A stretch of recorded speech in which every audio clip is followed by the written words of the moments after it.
Thank you. And actually, with that comment, I'm going to take a few minutes just to broaden the discussion, to ask the audience if there are other comments either about the panel, the wonderful panel that we just heard from, just truly amazing research with tremendous local, national, and global implications. But in addition to asking questions about that, we would welcome at this time any general questions, or take a few minutes for, as we did before, suggestions about things that could enhance this type of research going forward here on our campus.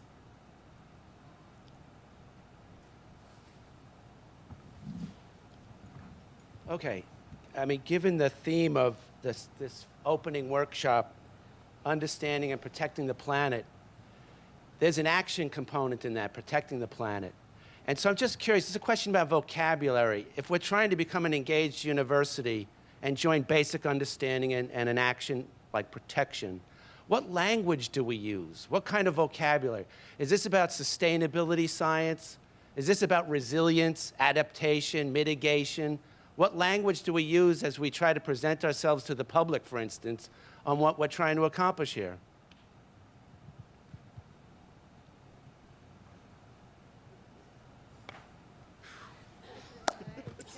Yeah. Well, yeah, so that's a very important point. I think the biggest mistake, one of the biggest mistakes I see, just in observation, right, is that as scientists, we always attempt to use very precise language, and we always attempt to define various shades of gray. And clearly the media no longer accepts that as a viable point of discussion, right?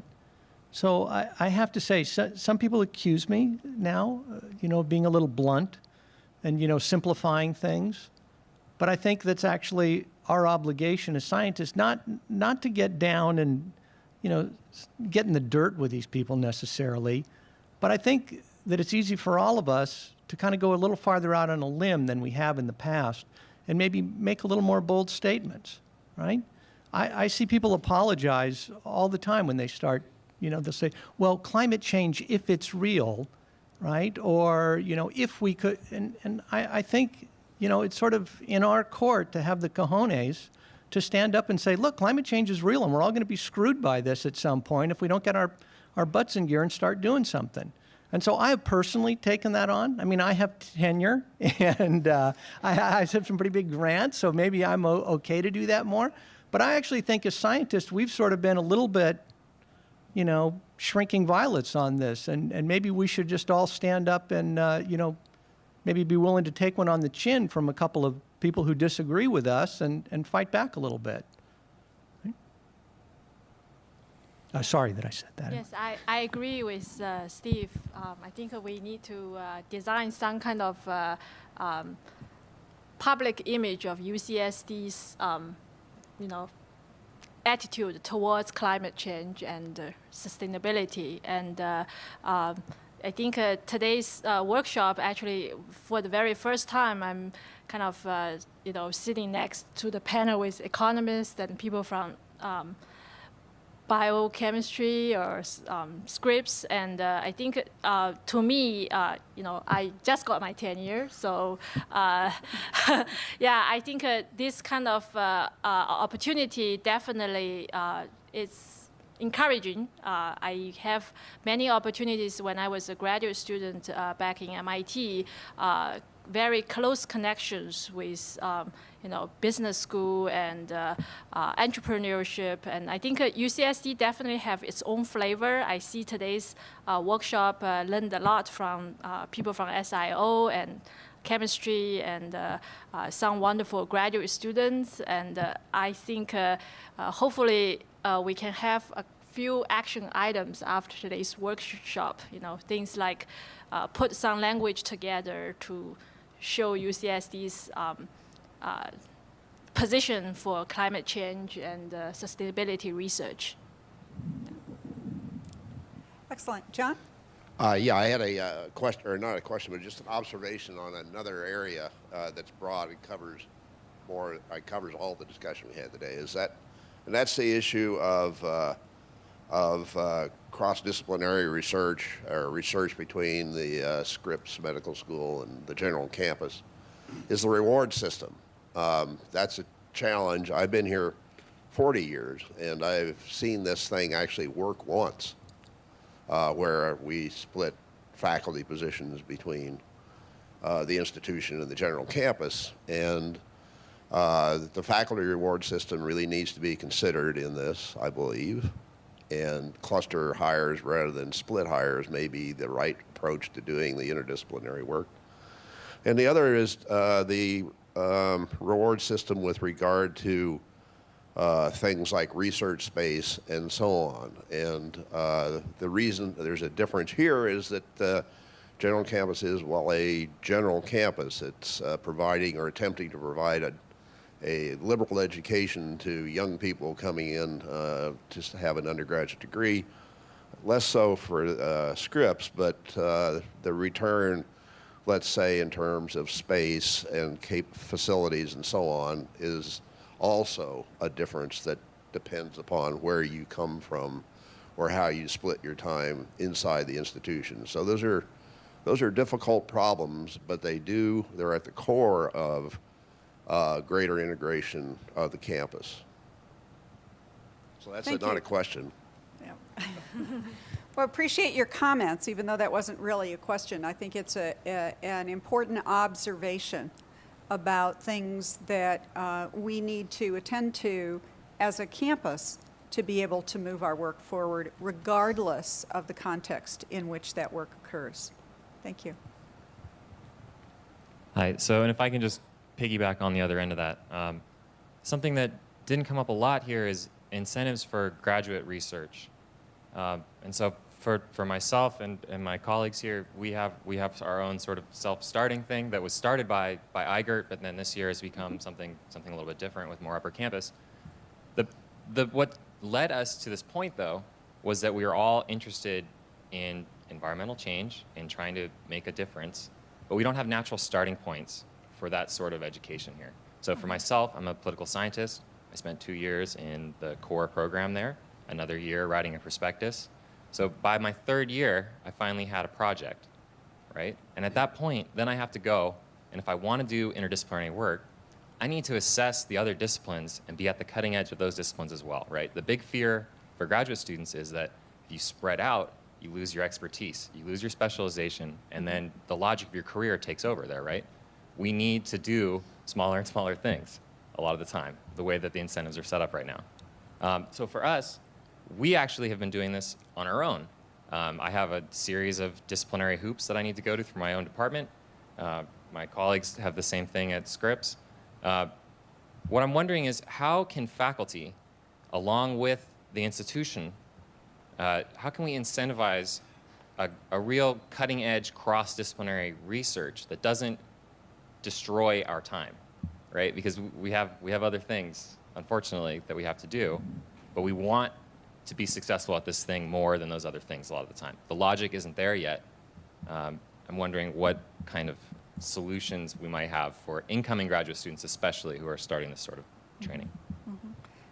So you're talking about generating new methods, structures, and opportunities or mechanisms for graduate students to be able to do this multidisciplinary research. Right. Very good. Very good. Shirley, were you going to say something? Yeah, I thought the initiative did start, like put on my slides, change is hard to come. I think it come at a slower pace. But recent 2 years, these Chancellor's Interdisciplinary Award were, I think this year is open for competition. Actually, I won one of them, and with Oleg Shipriko in physics and Seth Cohen in chemistry. And yeah, we really just had seed money to put 3 graduate students together and cross-training between physics, chemistry, and engineering.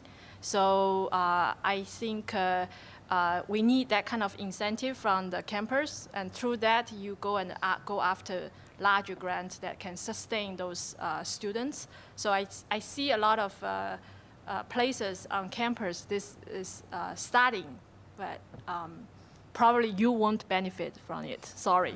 But I do want to mention that this is not the first time that the issue about education has arisen in the context of research, and we really understand those things to go hand in hand, and that the training programs that we have and the way that students have the opportunity to learn and to grow as professionals here needs to be married with the research objectives that we have, as well as our core values at UC San Diego. And one of those core values is this cross-disciplinary, integrated approach to research. So I know, for example, that there is a major effort going on campus that's part of the strategic planning process to take a look at these kinds of issues in the curriculum.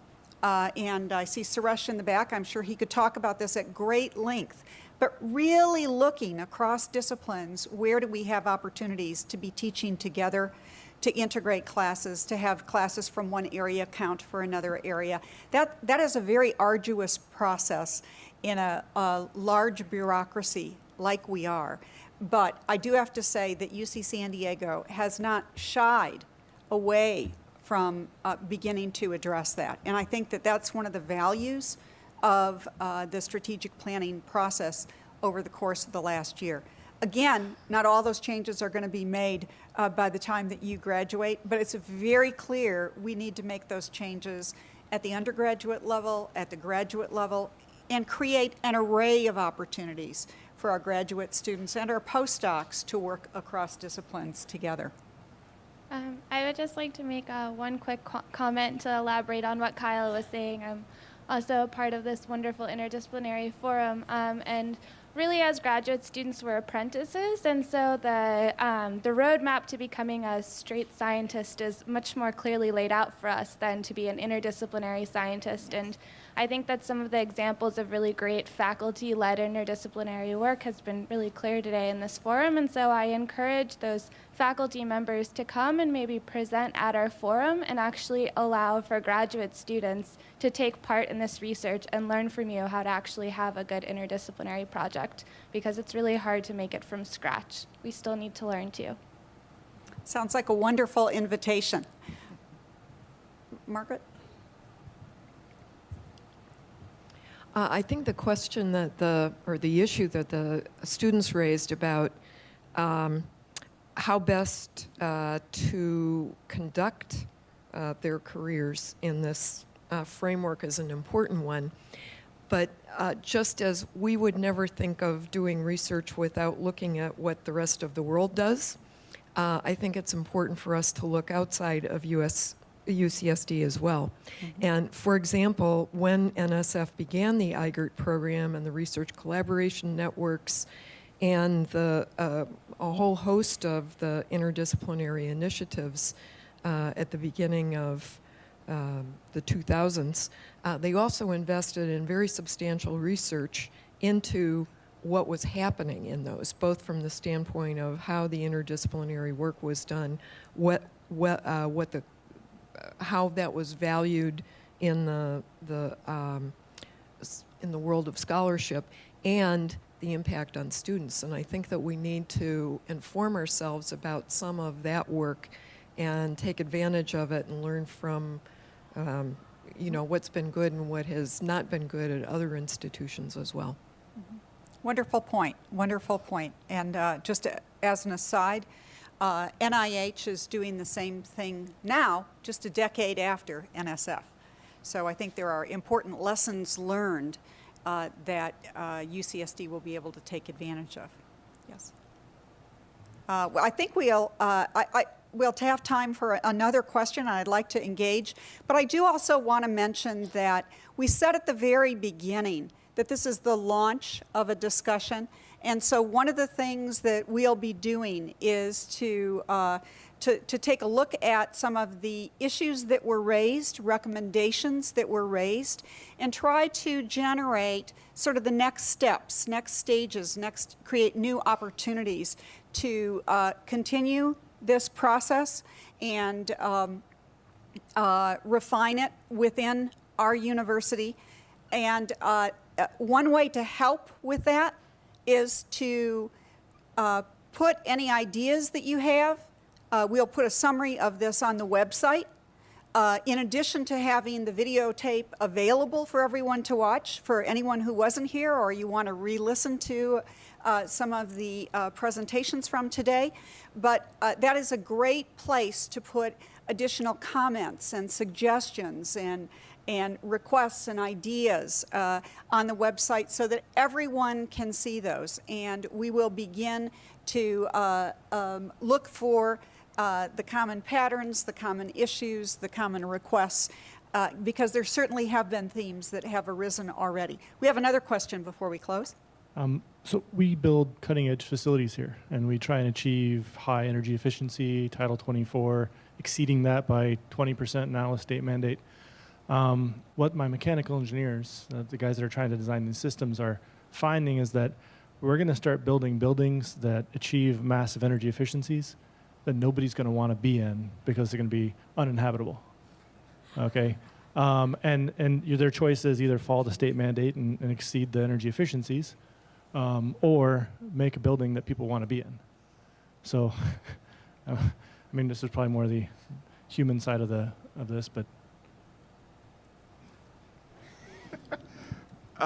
right now there's actually work by some economists at UC Berkeley which show at least at sort of the current LEED sort of gold standard that you actually increase the rental values of big office buildings. I don't know what happens when you push it a long way past that and seal people in buildings and whatever they. There's clearly you can go in some sense probably too far. Here is the opportunity for you, right? DOE had a building efficiency hub and got cut. The funding got cut by the Congress after 2 years evaluations because apparently they didn't really achieve. You know, it have to be habitable environment and it has to have really good building efficiency. So I think it's a great opportunity for you to work with some of the people here and think about how can you convince DOE to reestablish the energy hub for building efficiency, which will include the human part of the design. Because I don't really believe that you cannot design something that is comfortable for humans. But you look at the Tesla, Apple computers, you know, they are, when they design those engineering pieces, they definitely considered the human comfort. And yeah, I think just traditionally maybe, you know, the boundary has not been pushed enough that you have to consider the human comfort. And, you know, I think it's an opportunity that you can rethink about how building is designed. I think we could continue this discussion for a long time. I know there are some additional hands that are up, and I'll certainly wait. I want to give Kit an opportunity to close the session, and I want to personally thank you all for your involvement, especially the panelists, the moderators that we've had today, and for all of you being here. Thank you.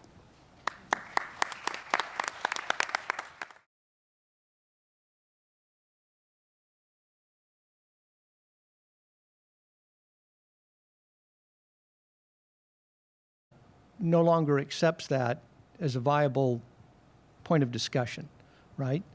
So I have to say, some people accuse me now, you know, of being a little blunt and, you know, simplifying things. But I think that's actually our obligation as scientists, not to get down and, you know, get in the dirt with these people necessarily. But I think that it's easy for all of us to kind of go a little farther out on a limb than we have in the past and maybe make a little more bold statement.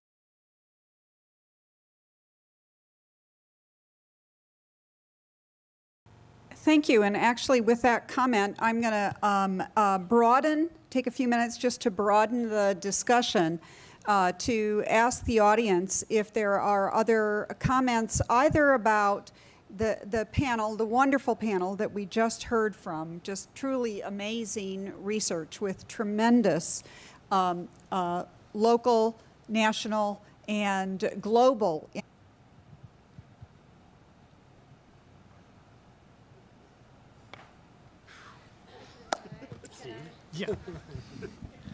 Well, yeah, so that's a very important point. I think the biggest mistake, one of the biggest mistakes I see, just in observation, right, is that as scientists, we always attempt to use very precise language, and we always attempt to define various shades of gray.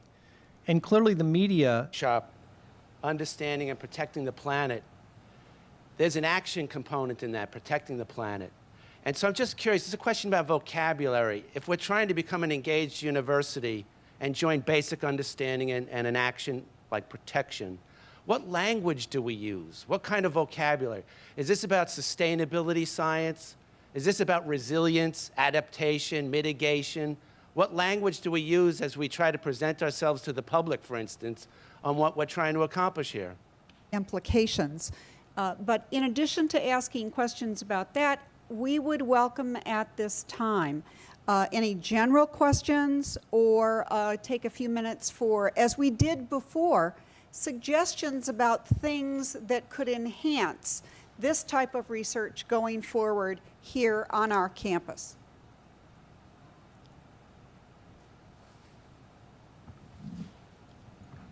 Okay, I mean, given the theme of this opening workshop,